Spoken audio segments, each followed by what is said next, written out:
Hello. Have you ever thought about how uh, every day your mood is different? You get up in the morning, you're in a bad mood. Next day, you're perfectly fine. And if you think about the correlation between moon and your moods, you will actually really make sense of how this changes. This is Komilla Sutton, and today I'm going to talk about the moon.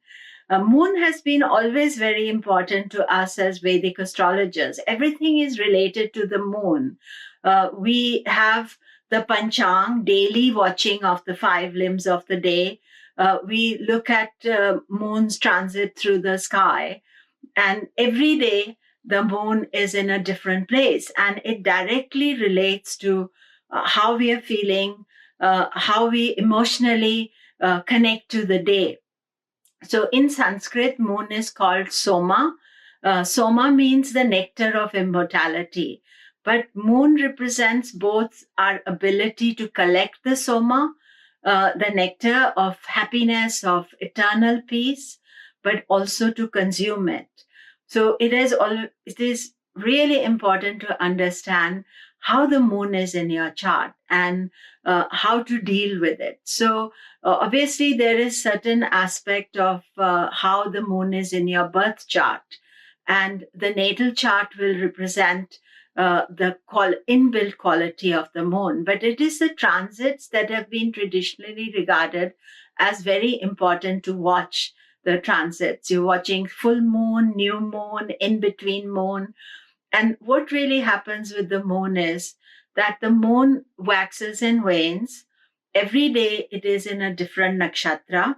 Therefore, the underlying quality of what we are feeling, how we are communicating is different. Every 2.5 days, it's in the same sign.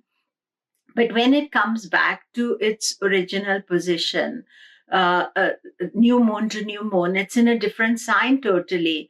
And all the energies are different. So the moon is never likely to be in the same place.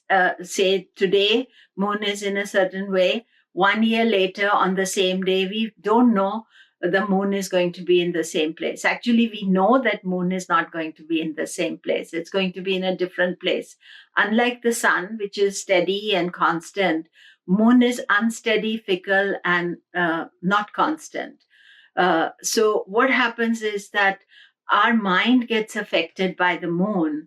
Moon in Vedic astrology represents the mind and our emotions, and it depending on how the moon is, our emotions feel up and down. And every month, the moon will conjunct with Saturn, with Rahu, with Ketu, with Mars. And these days are difficult days, and this is happening every month. And the interesting part is it is in different areas of the chart. It's not in the same area of the chart. So, and also in different moods of the moon. So, Moon Saturn, you can feel depressed. Moon Ketu, you want to reject everything. Moon Rahu, you feel anxious, fearful. Am I going to complete my agenda? Am I going to do everything? Moon Mars is impulsive, angry. Suddenly you're getting angry. Of course, on the plus side is we get moon with Jupiter, which is a nice day. Moon with Venus, you feel romantic. Moon with Mercury, very analytical. So you see both sides of the energy, but everything is happening in 1 month.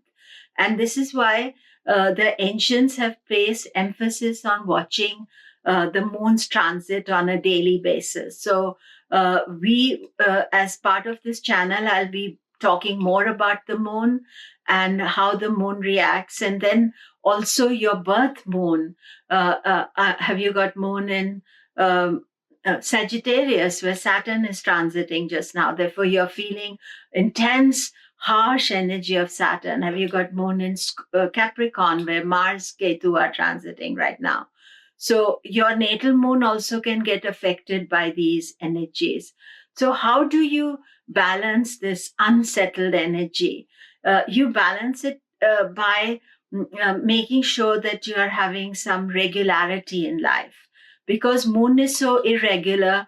And if we do things irregularly, eat at the different times, sleep at different times, do different things at different times, we have totally no control over our lives. So starting with baby steps, small steps, you start trying to find some kind of regularity, even if your life is very chaotic and very unsettled. It is important to find some regularity, what we call niyam, some discipline in your life. And that itself is extremely helpful in dealing with your moon. You see, moon represents what you love the most. And so moon also loves different things in different days, because moon has 27 nakshatras. So every day there's a different romance, different love. And this inconsistency also has a great effect on the balance in our mind. So if we keep on changing, chopping and changing our ideas, things, so I would suggest that if you start a new project, stick with it. If you're starting to study something, try to stay to it to the end, even if your mind is feeling unsettled. And over the time, that is going to really help you to develop yourself and to work with yourself. So in studying this moon's aspect, looking at where the transits are, that is really important. And what I like to do personally is that I will see where the moon is today. If I'm feeling in a negative way, actually I look up every day. I look at the planets every day, because that's I enjoy that. But I know what to expect in the day. Today the moon is not in a good position, and it's a new moon, it's a full moon. So full moon, you feel very bright and open, whereas new moon, you need to meditate, internalize. So understanding these things are very useful. So really, to understand the moon, you have to study Jyotish a little bit, and it's advantages that you can study through YouTube now, and you can understand these things, but also understand this very changeable nature, just like our mind. And therefore, by bringing this steadiness into our lives, and not just changing your job, just not changing everything in your life, you are actually going to help yourself. Of course, the opposite end is becoming too rigid about things. You have to always keep certain flexibility. And personally, I feel that we cannot control our mind, because that's the beauty of the mind. It is changeable. It has got a lot of ideas. It loves everybody. But at the same time, we can manage the more negative aspects of our mind. So thank you for listening to me, and I will be posting more videos, so do keep a lookout. Like my channel, please, and also put some remarks there, what you want to see, any ideas that you'd like me to record on. I appreciate that very much. You can see all information about me at my website, komilla.com. And thank you again.